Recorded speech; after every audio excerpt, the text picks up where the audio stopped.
Bismillahirrahmanirrahim. Assalamu alaikum.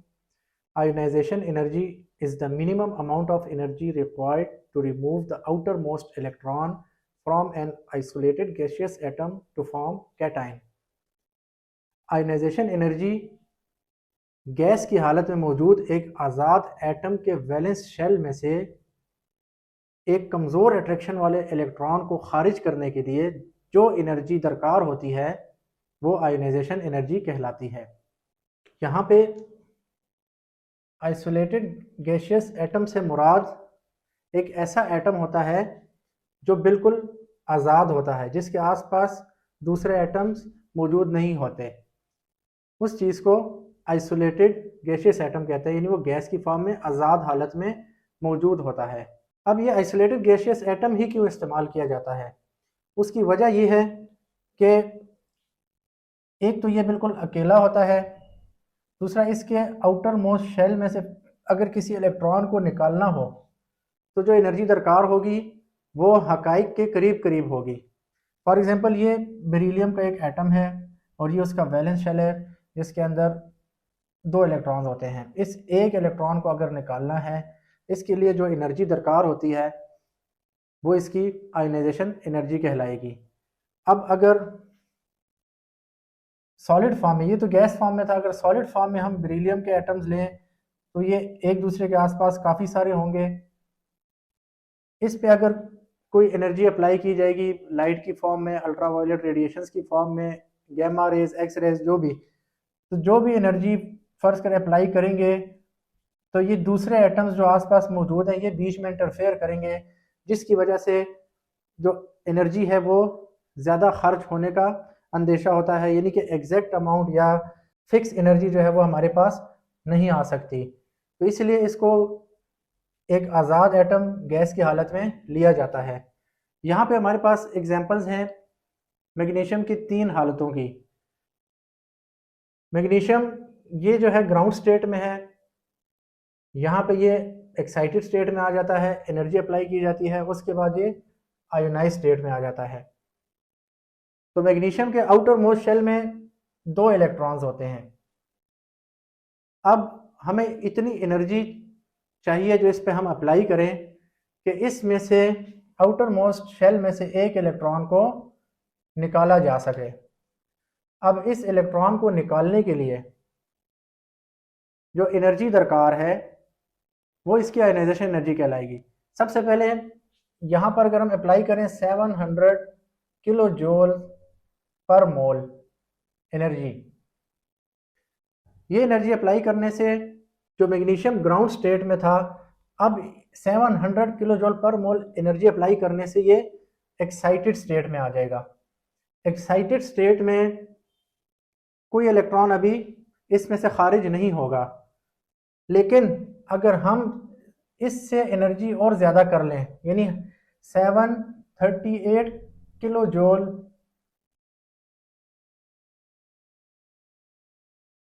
पर मोल energy हम apply करें, तो 738 किलो जूल पर मोल एनर्जी अप्लाई करने से मैग्नीशियम का एक इलेक्ट्रॉन जो है वो लॉस हो जाएगा।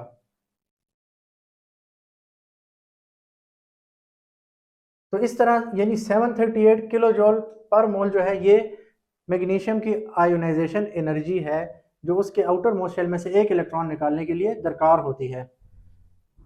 ग्राउंड स्टेट में मैग्नीशियम के जो इलेक्ट्रॉन्स थे उनकी एनर्जी लो थी, थोड़ी सी हमने जो 700 किलो जूल पर मोल एनर्जी अप्लाई की उससे यही मैग्नीशियम का एटम एक्साइटेड स्टेट में चला गया। यहाँ पे इलेक्ट्रॉन्स की एनर्जी जो है वो बढ़ गई, लेकिन वो इतनी ज़्यादा नहीं बढ़ी थी कि कोई इलेक्ट्रॉन जो है वो जंप करके बाहर निकल जाए। इसलिए यहाँ से एनर्जी मजीद बढ़ा के 738 किलो जूल पर मोल जब अप्लाई की तो मैग्नीशियम के आउटर मोस्ट शेल में से एक इलेक्ट्रॉन जो है वो खारिज हो गया। अब जिस एनर्जी पर ये इलेक्ट्रॉन खारिज हुआ है यानी 738 किलो जूल पर मोल पे, ये मैग्नीशियम की आयोनाइजेशन एनर्जी कहलाती है। अब एटम्स की आयोनाइजेशन एनर्जी जो है वो मुख्तलिफ होती है। अगर किसी एटम के बाहर वाले शेल में एक ही इलेक्ट्रॉन मौजूद है तो उसकी आयोनाइजेशन एनर्जी एक ही होगी, लेकिन अगर कोई एटम जैसे मैग्नीशियम है उसके आउटर मोस्ट शेल में 2 इलेक्ट्रॉन्स हैं तो एक इलेक्ट्रॉन के लिए अलग आयोनाइजेशन एनर्जी होगी जिसको फर्स्ट आयोनाइजेशन एनर्जी कहते हैं, जबकि दूसरे इलेक्ट्रॉन को खारिज करने के लिए जो एनर्जी दरकार होगी वो सेकेंड आयोनाइजेशन एनर्जी कहलाएगी। इसी तरह अगर 3 इलेक्ट्रॉन्स हैं किसी वैलेंस शेल में तो उसको खारिज करने के लिए थर्ड आयोनाइजेशन एनर्जी भी अप्लाई की जाती है। अब ये जो मैग्नीशियम का एटम है, अगर हम फर्स्ट आयोनाइजेशन एनर्जी की बात करें, यानी कि इसकी बात करेंगे आखिरी शेल में मौजूद एक इलेक्ट्रॉन के निकलने की, उसके लिए जैसा कि हमने पढ़ा कि 738 किलो जूल पर मोल एनर्जी चाहिए।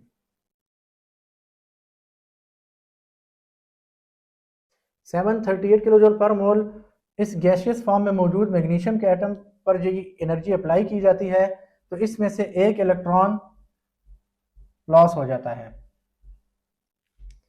तो उसके बाद मैग्नीशियम का स्ट्रक्चर कुछ इस तरह का हो जाता है कि इसके आउटर मोस्ट शेल में एक इलेक्ट्रॉन बाकी रह जाता है।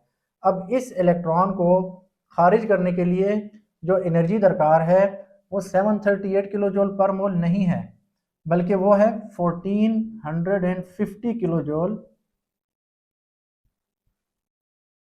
पर मोल। इतनी एनर्जी अप्लाई होगी तो मैग्नीशियम के आउटर मोस्ट शेल में से दूसरे इलेक्ट्रॉन को निकाला जा सकता है। इसलिए जैसे ही ये एनर्जी अप्लाई होगी तो ये वाला इलेक्ट्रॉन भी निकल जाएगा, यानी इसका भी शेल में से लॉस हो जाएगा। उसके बाद मैग्नीशियम का स्ट्रक्चर यानी आउटर मोस्ट शेल खत्म हो गया। अब बाकी रह गए इसके 2 शेल। अब ये जो इसका आउटर मोस्ट शेल इस सूरत में है उसमें 8 इलेक्ट्रॉन्स पूरे हैं। अब इसमें से अगर कोई इलेक्ट्रॉन निकालना है तो उसके लिए जो एनर्जी दरकार होगी वो 7732 किलो जूल पर मोल एनर्जी होगी। इतनी एनर्जी अप्लाई करेंगे तो मैग्नीशियम के एटम में से तीसरा इलेक्ट्रॉन खारिज किया जा सकता है। तो फर्ज करें ये एनर्जी अप्लाई होगी तो अब आउटर मोस्ट शेल में से एक इलेक्ट्रॉन मजीद खारिज हो जाएगा, यानी कि मजीद एक इलेक्ट्रॉन का लॉस हो जाएगा। तो पहला इलेक्ट्रॉन जब निकला 738 किलो जूल पर मोल एनर्जी से, वो एनर्जी कहलाई फर्स्ट आयोनाइजेशन एनर्जी। दूसरे इलेक्ट्रॉन को निकालने के लिए जो एनर्जी अप्लाई की गई और उसकी वजह से दूसरा इलेक्ट्रॉन वैलेंस शेल में से निकल गया तो वो एनर्जी सेकेंड आयोनाइजेशन एनर्जी कहलाई। जबकि मैग्नीशियम एटम में से तीसरा इलेक्ट्रॉन निकालने के लिए जितनी एनर्जी दरकार होती है उसको थर्ड आयोनाइजेशन एनर्जी कहते हैं।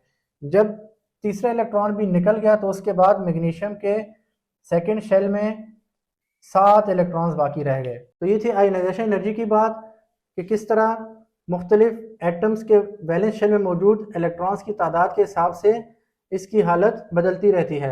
अगर किसी एटम के आउटर मोस्ट शेल में एक इलेक्ट्रॉन है तो उसकी आयोनाइजेशन एनर्जी एक ही होगी। अगर 2 या 2 से ज़्यादा इलेक्ट्रॉन्स हैं, जितने इलेक्ट्रॉन्स किसी भी एटम में से निकालने पड़े तो उसके लिए बार बार जो एनर्जी अप्लाई करनी पड़ेगी तो वो इस तरह फर्स्ट, सेकेंड या थर्ड आयोनाइजेशन एनर्जी कहलाएगी। अब बात करेंगे कि पीरियोडिक टेबल में अगर एलिमेंट्स को देखा जाए तो कौन से एलिमेंट्स की आयोनाइजेशन एनर्जी कम है और कौन से एलिमेंट्स की आयोनाइजेशन एनर्जी ज़्यादा है। ग्रुप्स में आयोनाइजेशन एनर्जी का ट्रेंड क्या है, और अगर पीरियड्स में देखा जाए लेफ़्ट टू राइट तो उसमें आयोनाइजेशन एनर्जी क्या बढ़ती है या कम होती है, इस हवाले से बात करेंगे। सबसे पहले आयोनाइजेशन एनर्जी इन पीरियड्स, यानी पीरियड्स में पीरियोडिक टेबल में अगर हम लेफ़्ट टू राइट ट्रेवल करते हैं तो आयोनाइजेशन एनर्जी क्या बढ़ती है या कम होती है, उस पर बात करेंगे। यहाँ पे हमारे पास सेकेंड पीरियड के कुछ एलिमेंट्स हैं, लिथियम, बेरिलियम, कार्बन और फ्लोरीन। तो जैसा कि आपको नज़र आ रहा है कि लिथियम का एटॉमिक रेडियस जो है वो बड़ा है, यानी इसका एटॉमिक साइज बड़ा है। बेरिलियम की तरफ जाए तो एटॉमिक साइज कम हो रहा है, कार्बन का एटॉमिक साइज मजीद कम हो रहा है, इस तरह फ्लोरीन पे जाके एटॉमिक साइज मजीद कम हो रहा है। यानी पीरियड में लेफ्ट टू राइट ट्रेवल करते हुए एटॉमिक रेडियस डिक्रीज होता है, जिसकी वजह से न्यूक्लियर चार्ज इंक्रीज होता है। न्यूक्लियर चार्ज इंक्रीज होने की वजह से न्यूक्लियस का अपने शेल्स में मौजूद इलेक्ट्रॉन्स तक अट्रैक्शन जो है वो बढ़ जाती है। न्यूक्लियस अपने इर्द गिर्द मौजूद इलेक्ट्रॉन्स को मजीद मजबूती से पकड़ता है, जिसकी वजह से आयोनाइजेशन एनर्जी जो है वो ज़्यादा से ज़्यादा दरकार होती है, यानी ज़्यादा एनर्जी चाहिए होती है उस एटम में से इलेक्ट्रॉन को निकालने के लिए जिसका एटॉमिक साइज कम होता है, जिसकी वजह से उस पर न्यूक्लियर चार्ज जो है वो तमाम शेल्स पे ज़्यादा होता है। तो इसीलिए इस सूरत में लिथियम के शेल में से इलेक्ट्रॉन को आसानी से निकाला जाएगा। इसके लिए थोड़ी एनर्जी चाहिए होगी बनिस्बत फ्लोरीन के, क्योंकि फ्लोरीन का एटॉमिक रेडियस या एटॉमिक साइज कम है, जिसकी वजह से इस पे न्यूक्लियस का होल्ड जो है वो बहुत ज़्यादा है। इसके इलेक्ट्रॉन्स न्यूक्लियस के साथ एक मजबूत अट्रैक्शन में है, उनको निकालने के लिए ज़्यादा से ज़्यादा एनर्जी चाहिए होगी, यानी कि पीरियड्स में लेफ्ट टू राइट ट्रेवल करते हुए आयोनाइजेशन एनर्जी जो है वो बढ़ेगी। अब बात करते हैं ionisation energy in groups. Groups में top to bottom periodic table में मुख्तलिफ ग्रुप्स में अगर देखा जाए तो आयोनाइजेशन एनर्जी पे क्या असर होता है। चूँकि यहाँ पे जैसा आपको नज़र आ रहा है, ये पहले ग्रुप के एलिमेंट्स हैं लिथियम, सोडियम, पोटाशियम। तो साफ नज़र आ रहा है कि डाउन द ग्रुप ट्रेवल करते हुए एटॉमिक साइज बड़ा हो रहा है। लिथियम का एटॉमिक साइज कम है, सोडियम का उससे ज़्यादा है, पोटाशियम का उससे ज़्यादा है। इसकी वजह क्या है? इसकी वजह यह है कि हर ऊपर वाले एटम की निस्बत नीचे वाले एटम के पास एक शेल एक्स्ट्रा आ जाता है।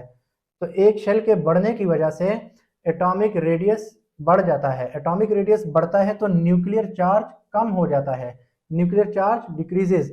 न्यूक्लियर चार्ज डिक्रीज होगा तो शील्डिंग इफेक्ट इंक्रीज हो जाएगा। शील्डिंग इफेक्ट का मतलब है कि न्यूक्लियस का बाहर वाले शेल में मौजूद इलेक्ट्रॉन्स के साथ राबता या अट्रैक्शन जो है वो कम हो जाती है।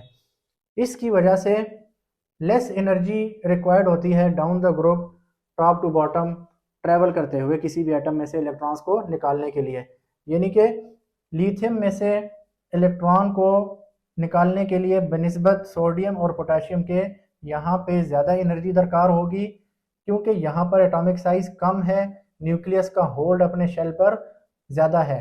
जबकि सोडियम और पोटाशियम में एटॉमिक साइज बढ़ने की वजह से यहाँ पर न्यूक्लियस का बाहर वाले शेल के साथ अट्रैक्शन जो है वो बहुत कम हो जाती है, जिसकी वजह से यहाँ पे किसी भी इलेक्ट्रॉन को निकालने के लिए कम से कम एनर्जी दरकार होगी। तो इस तरह डाउन द ग्रुप जो है इसका ट्रेंड ये है कि आयोनाइजेशन एनर्जी कम होती जाती है। तो ये था आज का टॉपिक। इस हवाले से अगर कोई कंफ्यूजन है तो आप नीचे कमेंट बॉक्स में ज़रूर मेंशन करें। वीडियो अगर पसंद आई है तो इसको लाइक करें, चैनल को सब्सक्राइब करें और अपने दोस्तों के साथ शेयर करें।